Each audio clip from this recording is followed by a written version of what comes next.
In this video, I'm going to be talking through how to get set up with WhatsApp and how you can use that with your in-person Ella class to form a chat group and be interacting outside of class time, doing homework, things like that. So I'm going to cover a few really simple steps with WhatsApp, how to put it on your phone, how to log in, how to make a group, how to send messages, attach videos, things like that. So I am in a Zoom meeting and I'm screen recording my computer so that there is a nice big video of me talking to you. But I'm also in this Zoom meeting on my phone and I'm going to be sharing my screen on my phone so that I can show you WhatsApp. So WhatsApp is a phone application. It's a messaging app, so it's primarily used for text messages, for voice messages, for video calls, um, sending photos, things like that. There is visually, at least, very little difference between WhatsApp and like your text messages on your phone, Facebook chat, things like that. The thing that's special about WhatsApp and the reason why so many of our students are already using WhatsApp is because it does not require cell phone data. It runs just off of the internet. So for folks who are traveling internationally frequently or who have out of the country phone numbers, like they have not gotten a US phone number, WhatsApp is a way that they can stay in touch with people, continue their communications, be available without having to worry about having a data plan or being connected to a cell network and without incurring any kind of like international long distance fees. So for that reason, a lot of our Ella students are already on WhatsApp, already extremely familiar with it. And that makes it really convenient for us to use it as a way to chat with students because we very rarely need to teach them how to use it. They already know. They often help me with it. So I will start screen sharing my phone screen and we'll start from the beginning, downloading the app. Alrighty. I don't know if this recording of my shared phone screen is going to include my face, but you'll at least be able to hear me. And yes, the background of my phone is a Star Trek communicator. What about it?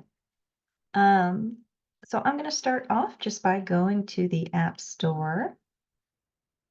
Leave me alone, Google. And up here in the search bar, I'm going to type in WhatsApp. I'm looking for this one. It's a green square with a little speech bubble in it. And I'm going to go ahead and hit install. WhatsApp is free. So it'll just download itself there, install it. And once it's ready, I'm going to hit that open button and it will open the app. Now, I already have a WhatsApp account, so it's just gone ahead and logged me in. But if you did not, WhatsApp's next step would be to ask you to sign in. WhatsApp is either owned or in partnership with Meta, who does like Facebook and Instagram. So you should have an option to log in through Facebook if you want to do that. But you don't have to. The only thing WhatsApp has to have is your cell phone number. If you're not comfortable giving WhatsApp your cell phone number, you will not be able to use this application. I'm sorry. Once you're in sort of the home screen on WhatsApp, when you open it, is a list of messages. I will probably blur out the names of these people in my contacts, but these are the folks that I've been talking to on WhatsApp. And WhatsApp will automatically import all of your contacts from your phone. So if there are folks in your phone address list who are already using WhatsApp, you'll see them there and available to send a message to. So you've downloaded WhatsApp, the app is on your phone, you've logged in with your phone number, and you're ready to use it. On the home screen of WhatsApp, you want to look for a green text message button in the bottom right corner. And that button's going to open up a few options. One is to just send a message to a single person, and you can choose anyone from the contact list there. And you can also create a new group from that page. If you want to create a group on WhatsApp for your class, which is, to me, the whole point, it's really fun to have that interactive group. You have two options. One option is to add every person in your class to your contacts one at a time with their names and phone numbers. As you might imagine, that would take a while. The other option is to add just one person. Maybe it's a student, maybe it's another member of your volunteer team, add just one person to your contacts on WhatsApp, and then create a new group and choose that one person. WhatsApp will not let you make a group with nobody in it, so we need at least one person to get started. But in this option, option 2, where you're just adding one person to your contacts and then creating a new group with them in it, you can then invite students to join your group rather than having to individually add each of them yourself.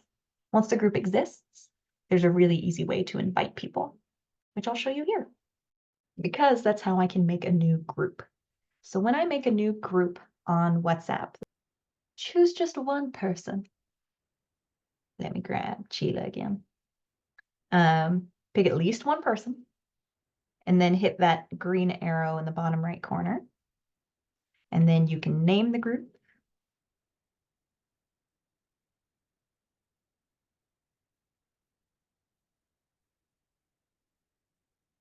Do a couple of things with settings. Do I want everyone to be able to send messages? Do I want everyone to be able to add other people? If one of my students wants to add somebody else to the group, I have to approve it first, things like that. So you can even have a group where it's just you sending updates and your students can't say anything at all. But I think it's fun for it to be a group chat, so I leave that turned on. And then once these settings look ready to go, you can go ahead and hit that green check to create it. Now this is a group, but it's only me and one other person. So I'm going to click up here for group info, and I'm going to scroll down to this button that says invite via link. And now this is how I can invite my students to join the group without me having to individually add each person to my phone. I can pull up, again, a QR code. If I'm physically in the classroom, I can pull this up and have my students scan it on their phone, and that will invite them to the WhatsApp group. So that's a much faster way to get students in rather than needing to individually add each person to your contact list in your phone. Make the group with just one other person in it, and then go to group info, scroll down, invite via link, and either send that link to your students by copying it and pasting it into an email, or open up the QR code in the classroom and have students scan that QR code in class. There's lots of things that we can do with WhatsApp once we have it with our students as ways to build community, keep students engaged in between classes, keep them thinking about and in English outside of class time. Most simply for an in-person class, it's one of the few ways I can kind of reliably do homework. So I can ask my students to do things and then send that to the WhatsApp group. It doesn't even just have to be like, here are 2 questions, type your answers and reply. You can get really creative with it. I've asked students to take a picture of something and send it to the chat. For example, we were talking about just like homes, building vocabulary, and I asked them to take a picture of their favorite spot in their home and send that to the WhatsApp group. And then in class, I have these pictures and I can be like, that's awesome, Birsa.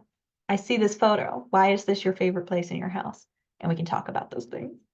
I have sent conversation scripts to a WhatsApp group and said, everybody practice this with somebody in your house. And on your phone, record yourself practicing the conversation with somebody in your house. Send me your video. And then I can listen to their pronunciation. It's also just a great way to like start conversations there that are on topic and in English so that students have more chances for practice. So I might like randomly send a conversation starter like, hey, what did everybody eat today? And just see what they say. So WhatsApp's a great way to connect with your students. Obviously, you can use it to send announcements and things and to do homework, but it's also just another fun aspect of class community that's an option for our in-person folks.